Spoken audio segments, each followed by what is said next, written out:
मधुबन के बाबा, मधुबन के बाबा मुरली वाले, आपका क्या कहना, आपका क्या कहना। ओम शांति। आज 22 सितंबर 2021 के साकार मधुर महावाक्य हैं। आज की मधुर मुरली में बाबा कहते, मीठे बच्चे, इस बेहद के ड्रामा में हीरो हीरोइन का पार्ट तुम्हारा है, बाप का नहीं। बाप के पास सिर्फ पतितों को पावन बनाने का हुनर है। इस बेहद के ड्रामा में हीरो हीरोइन का पार्ट तुम्हारा है, बाप का नहीं। बाप के पास सिर्फ पतितों को पावन बनाने का हुनर है। क्वेश्चन है, ब्रह्मा के चित्र को देख जो प्रश्न उठाते हैं उन्हें कौन सा राज समझाना है। ब्रह्मा बाबा के चित्र को देखकर जो क्वेश्चन करते हैं उन्हें कौन सा राज समझाना है। उन्हें समझाओ कि ये आदि सो अंत वाली आत्मा है। जो फर्स्ट प्रिंस श्री कृष्ण है, उनके लास्ट जन्म में बाबा आते हैं। ये पतित तन है, इन्हें ही पावन बनना है। ये कोई भगवान नहीं, भगवान तो एवर प्योर है। उसने इनके तन का आधार लिया है। भगवान जो एवर प्योर है, सदा पावन है, उन्होंने इस ब्रह्मा तन का आधार लिया है। गीता मुखड़ा देख ले प्राणी जरा दर्पण में। ओम शांति। बाप ने बच्चों को समझाया, शांति के लिए कोई बाहर दर दर धक्का नहीं खाना। जैसे हठयोगी सन्यासी समझते हैं, ग्रस्त व्यवहार में रहते शांति मिल नहीं सकती, शांति जंगल में मिलती है। परंतु बाबा समझाते, शांति वहाँ भी नहीं मिल सकती। इस पर एक कहानी व दृष्टांत सुनाते हैं। रानी के गले में हार पड़ा था, ढूंढती थी बाहर। ऐसे शांति तुम्हारे गले में पड़ी है, बाहर कहाँ ढूंढते हो।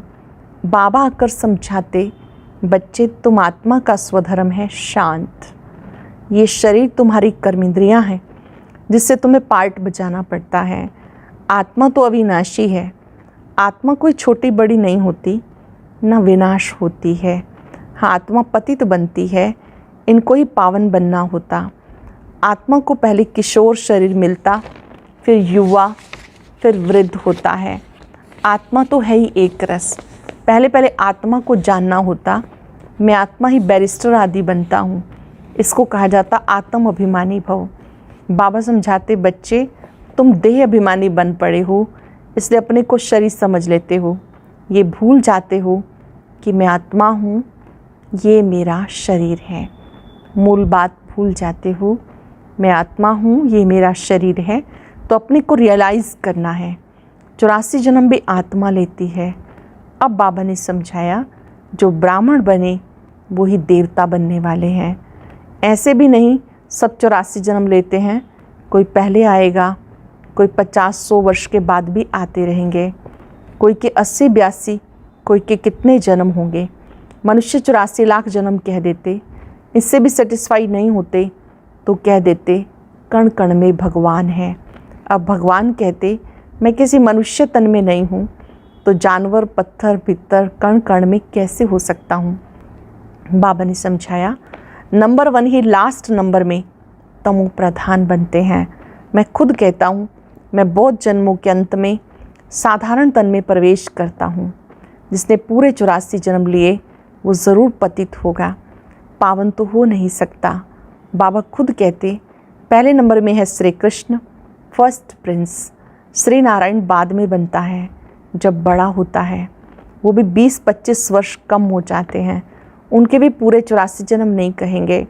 नंबर 1 है श्री कृष्ण। भले वही फिर स्वयंवर के बाद नारायण बनते हैं, परंतु हिसाब बच्चों को करना है। पूरे 84 जन्म 5 वर्ष श्री कृष्ण के ही कहेंगे।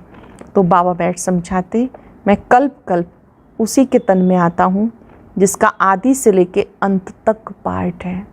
मैं कल्प कल्प उसमें आता हूँ जिसका आदि से अंत तक का पार्ट है। दूसरे कोई में आ नहीं सकता हूँ। हिसाब है ना, ब्रह्मा ही पहला नंबर ठहरा, मैं और कोई में आ कैसे सकता। तुमसे बहुत लोग पूछते हैं सिर्फ एक ही ब्रह्मा में क्यों आते हैं। परंतु ये हिसाब है ना, ये समझने की बातें हैं। गाया हुआ है, ब्रह्मा द्वारा स्थापना करते, विष्णु व शंकर द्वारा स्थापना नहीं करते, ये और कोई का काम नहीं है। मनुष्य रचता और रचना को नहीं जानते, ये भी ड्रामा में नोंद है। बनी बनाई बन रही, अब कुछ बननी नहीं, चिंता ताकि कीजिए जो अनहोनी होए। ये अब की बात है, जो होनी है वही होती है, वो बदल नहीं सकती। आज जो कुछ होता 5000 वर्ष के बाद होगा। बाबा ने समझाया भी था, कोई भी बात ऐसी देखो तो बोलो, ये कोई नई बात नहीं, 5000 वर्ष पहले भी हुआ था। एकदम ऐसे लिख दो, फिर भले वो जाकर पूछे, लिखने में कोई हर्जा नहीं। ये लड़ाई पहले भी लगी थी, नथिंग न्यू। ये महाभारत लड़ाई कल्प पहले भी लगी थी, नथिंग न्यू। महाभारत की लड़ाई 5000 वर्ष पहले भी हुई थी। क्रिश्चियन ने भारत में आकर राज्य छीना, नथिंग न्यू। फिर कल्प के बाद ऐसे होगा। ये वर्ल्ड की हिस्ट्री ज्योग्राफी रिपीट होती है। फिर से आदि सनातन देवी देवता धर्म की स्थापना हो रही है। जिनके 84 जन्म पूरे हुए वही पहले नंबर में लक्ष्मी नारायण बनेंगे। जिनके 84 जन्म पूरे हुए वही पहले नंबर में लक्ष्मी नारायण बनेंगे। ये सब राज बाबा समझाते। बाबा कहते हैं, मैं मनुष्य सृष्टि का बीज रूप हूँ। इसको उल्टा झाड़ कहा जाता है। इस कल्प वृक्ष की आयु 5000 वर्ष है। स्वास्तिका में 4 भाग एक जैसे देखेंगे, युग भी इक्वल है, उसमें फ़र्क नहीं पड़ता। बाबा समझाते, देखो दुनिया में क्या क्या हो रहा है। कोई मून में जाते, कोई आग पर, कोई पानी पर चलना सीखते। ये सब है फालतू, इससे कोई फ़ायदा नहीं। मनुष्य पावन बन मुक्ति जीवन मुक्ति में जा नहीं सकते। कुछ भी करें परंतु वापस जा नहीं सकते। आत्मा को अपना घर, बाप का घर भूल गया। आत्मा अपने को ही भूल दे अभिमानी बन गई। फिर मंदिरों में जाकर महिमा करते हैं, आप सर्वगुण संपन्न, हम नीच पापी हैं। अपनी ग्लानि करते हैं। बाप तो कभी पुजारी नहीं बनते। अच्छा, फिर सेकंड नंबर में कहेंगे शंकर भी एवर पूज्य हैं, वह भी पुजारी नहीं बनते, उनका पार्टी यहाँ नहीं है। इस स्टेज पर पार्ट है ब्रह्मा और विष्णु का। ब्रह्मा और विष्णु का क्या क्या पार्ट है ये दुनिया में किसी को पता नहीं। तो ये मूर्ति ब्रह्मा कह देते, अर्थ कुछ भी नहीं समझते। ये भी गाते ब्रह्मा द्वारा स्थापना, कौन करते हैं उनका चित्र ही नहीं। मुख से कहते हैं परंतु वो कहाँ है, शिव क्या चीज़ है वो भी नहीं जानते। आत्मा के लिए कहते हैं, भ्रिकुटी के बीच में चमकता जब सितारा, मैं आत्मा अविनाशी हूँ, शरीर विनाशी है। कितने शरीर लेते कुछ भी पता नहीं। मनुष्य कितने दुखी हैं, रड़ियाँ मारते रहते। ओ गॉड फादर, जब से दुख शुरू हुआ पुकारते आए। ये भी समझाया गया, भारत में जब रावण राज्य शुरू होता तो ऐसे नहीं और धर्मों में ही रावण राज्य हो गया, नहीं। उनको तो अपने समय पर सतो रजो तमो में आना है। हर एक धर्म को अपने समय पर सतो रजो तमो में आना है। ये कहानी सारी भारत पर है, वह तो बाई प्लॉट है। बाप बीच में ही आते हैं। भारत जब तमो प्रधान बन जाता, सारा झाड़ तमो प्रधान बन जाता। बाप कलयुग के अंत में आते हैं।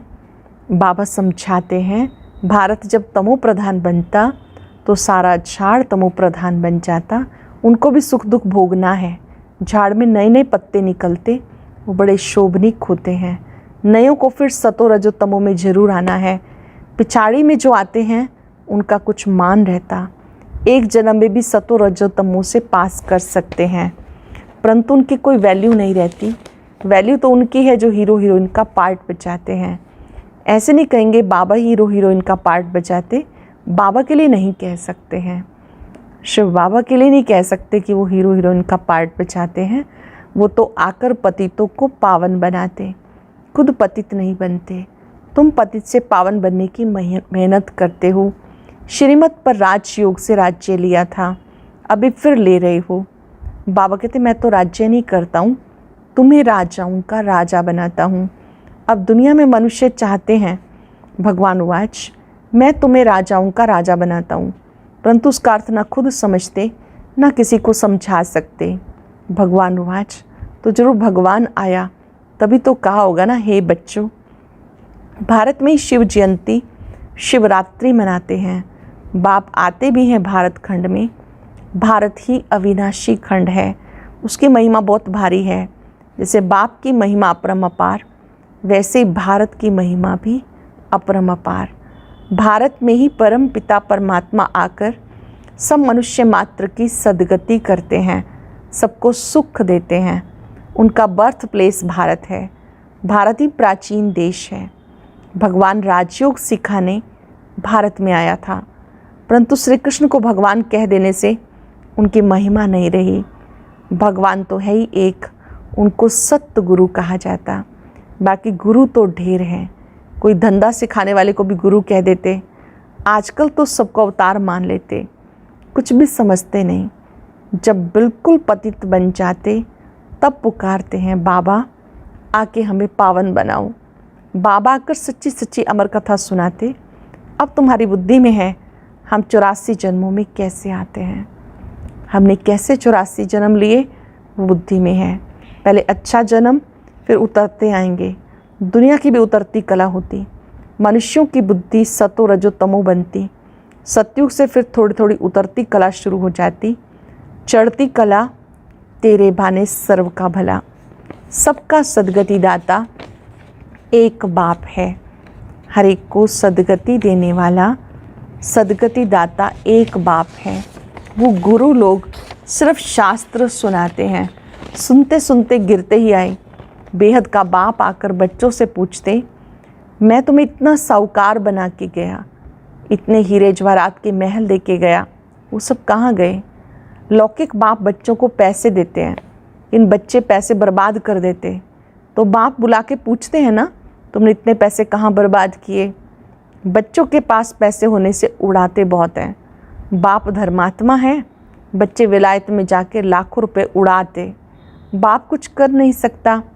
बाप फारकती भी नहीं दे सकते क्योंकि दादे की मिल्कियत है, परंतु अंदर जलते रहते हैं। बाप के मर जाने के बाद कोई कोई ऐसे गंदे बच्चे होते 12 मास में सारी मिल्कियत उड़ा देते हैं। वो है हद की बातें, ये है बेहद की बात। बेहद का बाप कहते, तुम कितने धनवान थे, विश्व के मालिक थे, फिर कंगाल क्यों बन गए, इतना धन कहाँ गया। बच्चों से ही बाबा पूछते, भारत को इतना साहूकार बनाया, सब पैसे कहाँ गए। फिर बाबा बैठ समझाते, भक्ति में कितना खर्चा करते, शास्त्रों आदि के पिछाड़ी कितना खर्चा करते। माथा भी टेकते गए, टिप्पण भी घिसते चले गए। माथे के जो निशान हैं ये भी बाबा कहते घिसते चले गए। पैसे आदि सब कुछ गवा बैठे। ये है ड्रामा की नूंद। मैं तुम्हें साहूकार बनाता हूँ, रावण तुम्हें कंगाल बनाते हैं। भारतवासियों को ही बाबा समझाएंगे, भारत ही सोने की चिड़िया था, इतना धन था जो दूसरे धर्म वाले लूट कर ले गए। ख्याल तो करो भारत क्या था, ये भी ड्रामा बना हुआ है। भारत ही हेवन, भारत ही हेल बनता। अभी है नर्क, इसलिए बाबा ने सीढ़ी भी ऐसी बनवाई जो कोई भी समझे कि हम पतित हैं। छोटे छोटे बच्चों को भी चित्र पे समझाया जाता, नक्शे बिगर बच्चे क्या समझे। बाबा आकर पतित से पावन बनने की युक्ति बताते। चित्र जो हैं वो नक्शे हैं, इनसे समझाना सहज होता है। पतित से पावन बनने की युक्ति बाबा बताते। सहज से सहज भी है, डिफ़िकल्ट से डिफ़िकल्ट भी है। सत्युग में देही अभिमानी रहते, आत्मा समझती अब शरीर बड़ा हुआ, ये पुराना चोला छोड़ दूसरा लेना है। जैसे साक्षात्कार हो जाता, अब जाकर बच्चा बनना है।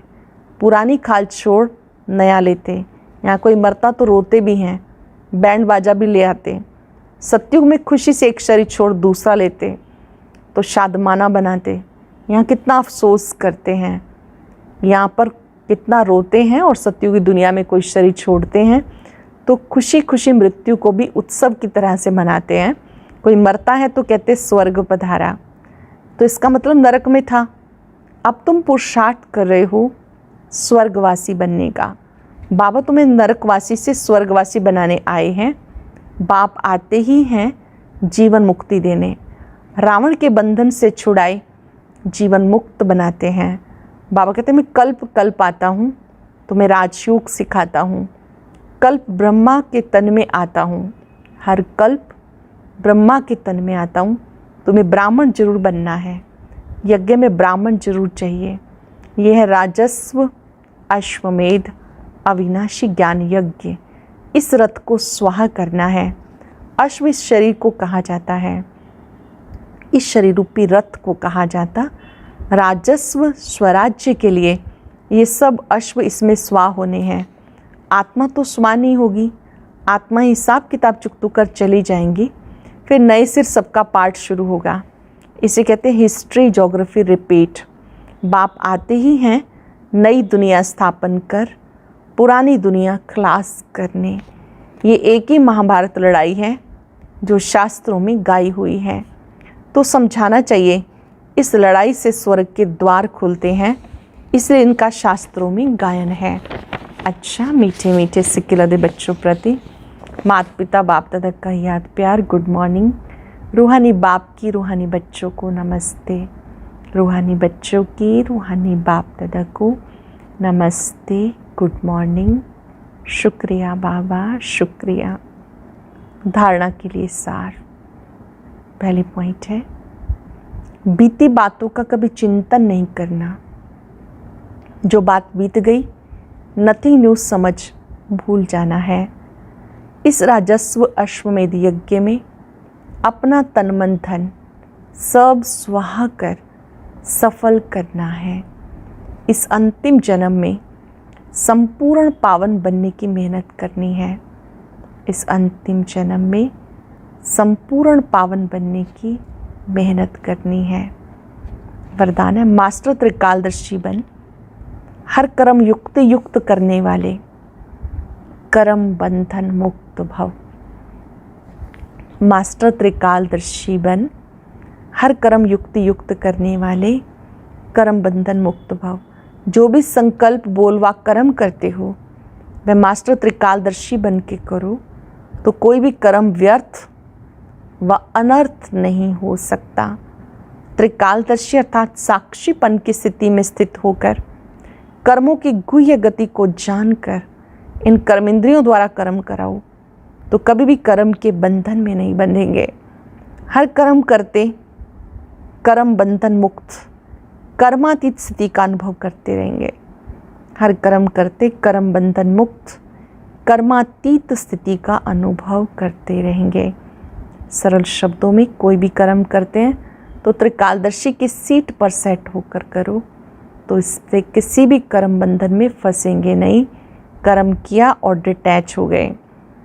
स्लोगन है, जिसके पास हद की इच्छाओं की अविद्या है वो महान संपत्तिवान है।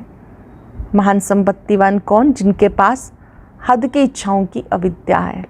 हद की कोई इच्छा नहीं, मुझे कोई पूछे, मेरा नाम मान शान हो, इनसे जो परे रहते हैं वो महान संपत्तिवान हैं।